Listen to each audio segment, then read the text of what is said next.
The crystal chandelier cast warm light over the mahogany dining table as our family gathered for Christmas dinner.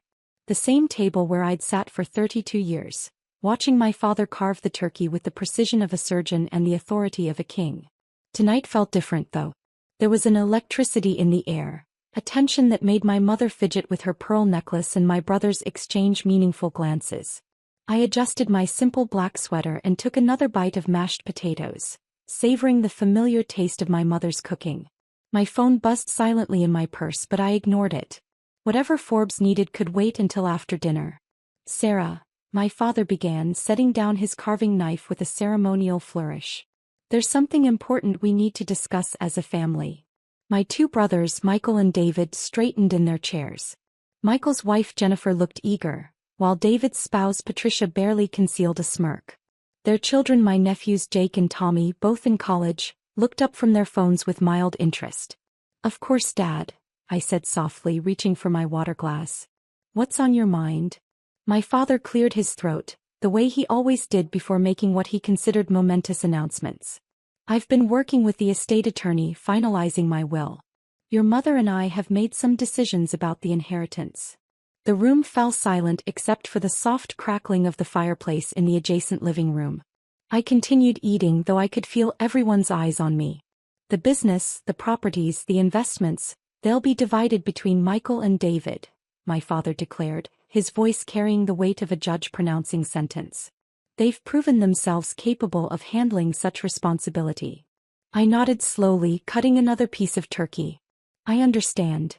My mother leaned forward, her voice taking on that particular tone she used when she thought she was being helpful. "Sarah, honey, it's not that we don't love you. It's just that you've always been different. Your little computer job, living in that tiny apartment downtown. You've never shown interest in real business." Michael adjusted his designer tie and cleared his throat. "That's right, Sarah. The construction company needs someone who understands contracts, negotiations, real estate development. Jennifer and I have been working closely with Dad for years now. And the restaurant chain requires hands-on management," David added, his arm draped possessively around Patricia's shoulders. "Someone who can handle vendors, staff multiple locations. It's not really your wheelhouse." I took a sip of wine, a 1998 Bordeaux that cost more than most people's monthly rent, though my family had no idea I was the one who'd quietly added it to their collection last month. "You're absolutely right," I said calmly. "I wouldn't know the first thing about running multiple businesses." My father's expression softened slightly, clearly relieved by my acceptance. "I'm glad you understand, sweetheart. This doesn't mean we don't value you.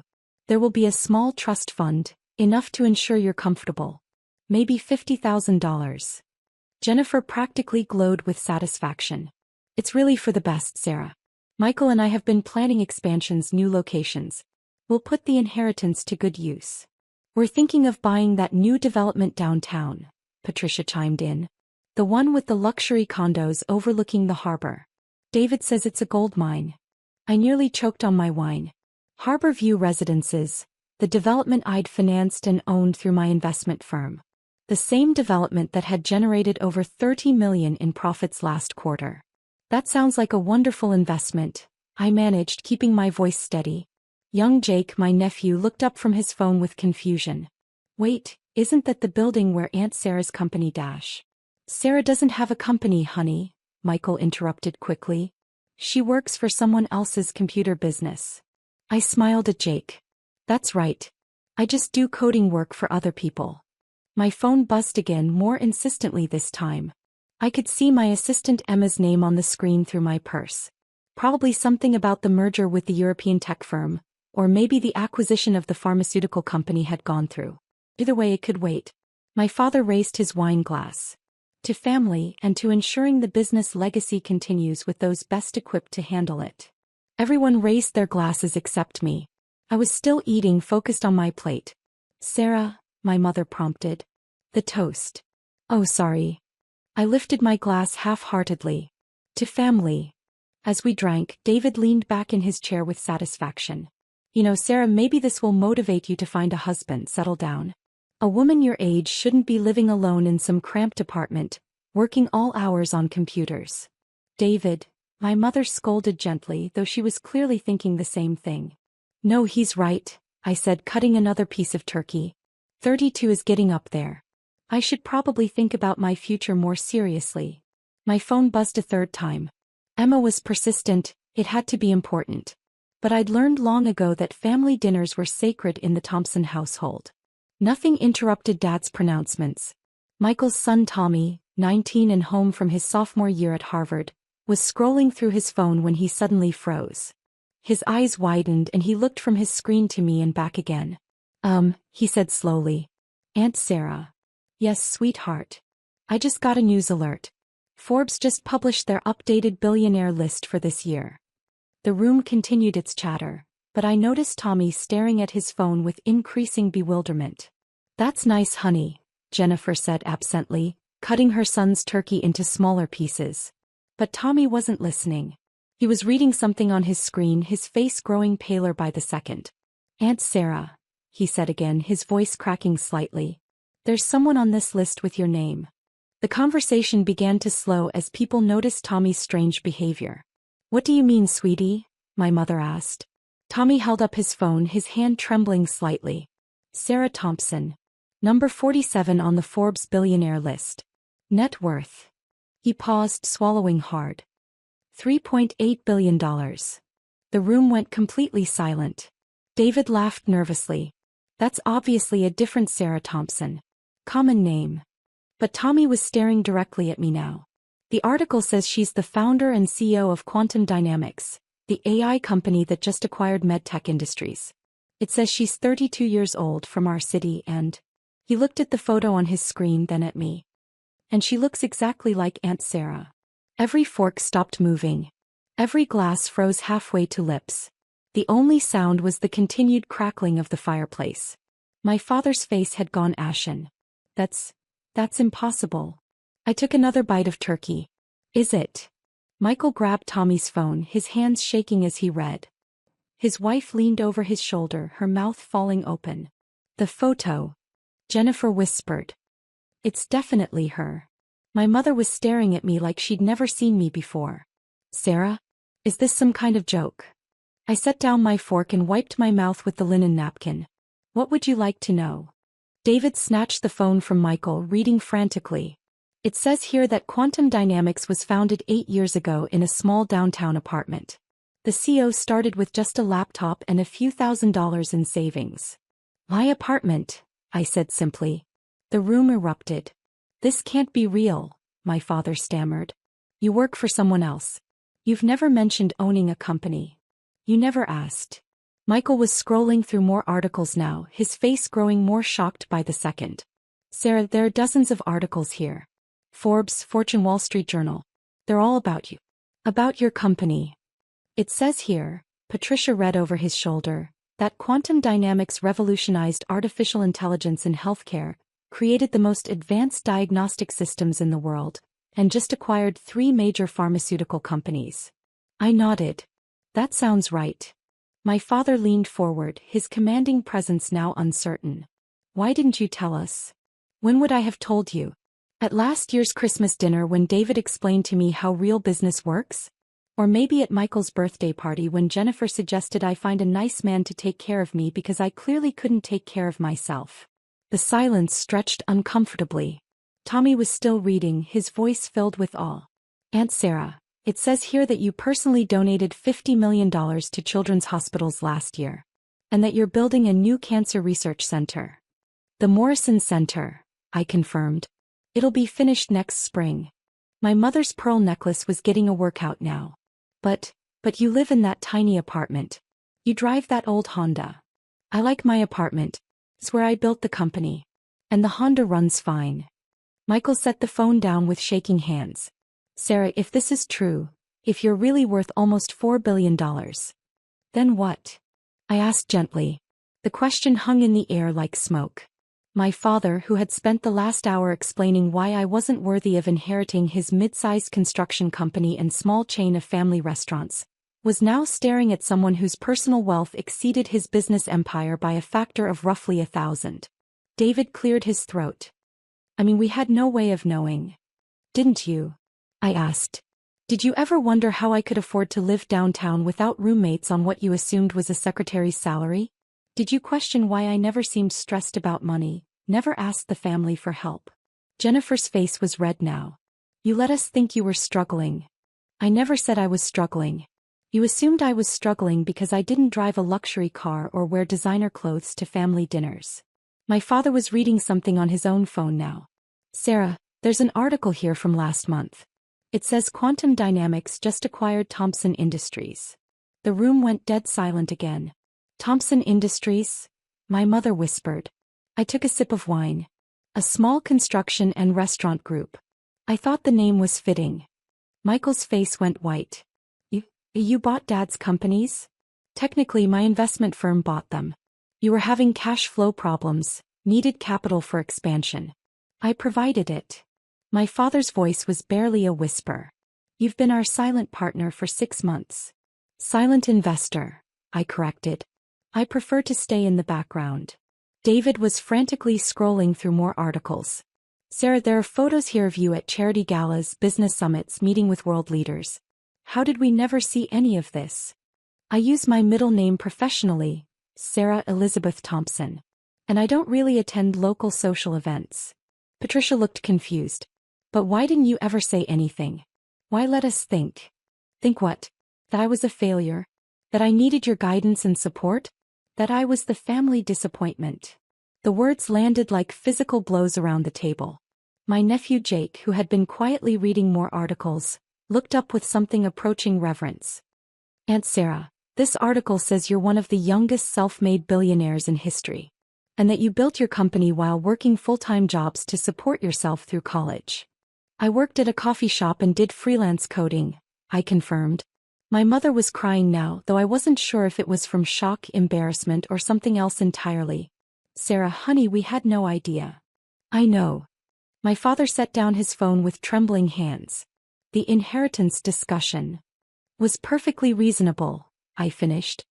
You're dividing your assets between the children you believe are best equipped to handle them.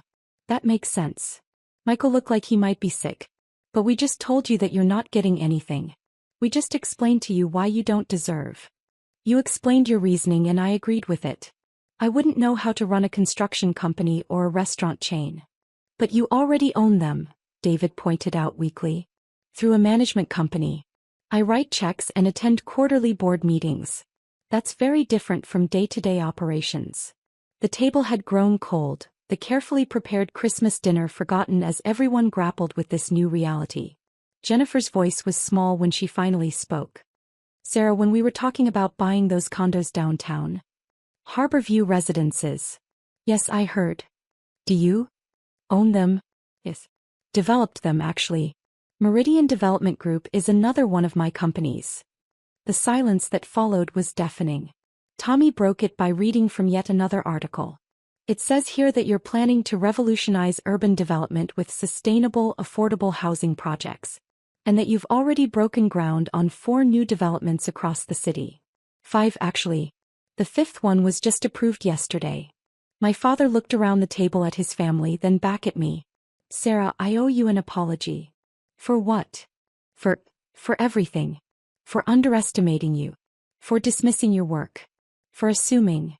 Dad, I said gently, you don't owe me anything. You made decisions based on the information you had.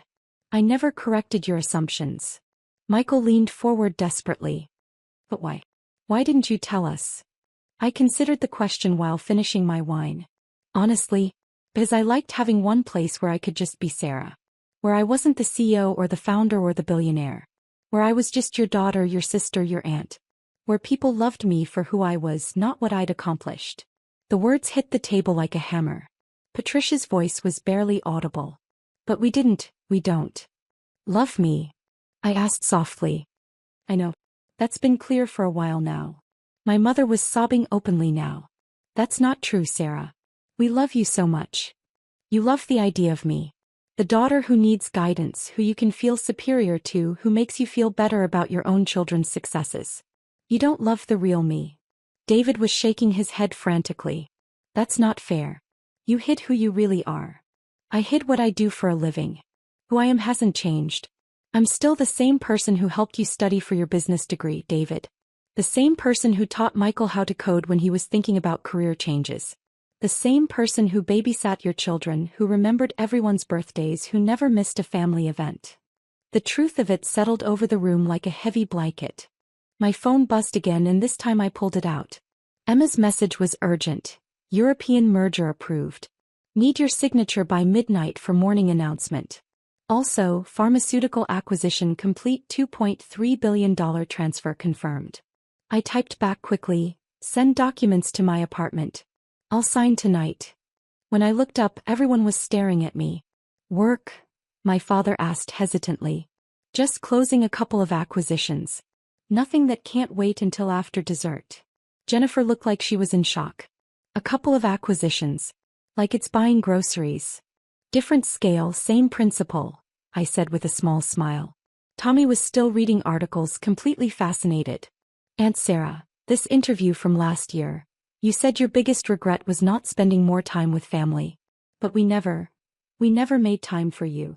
You made time for the version of me you were comfortable with. My father stood up abruptly, beginning to pace.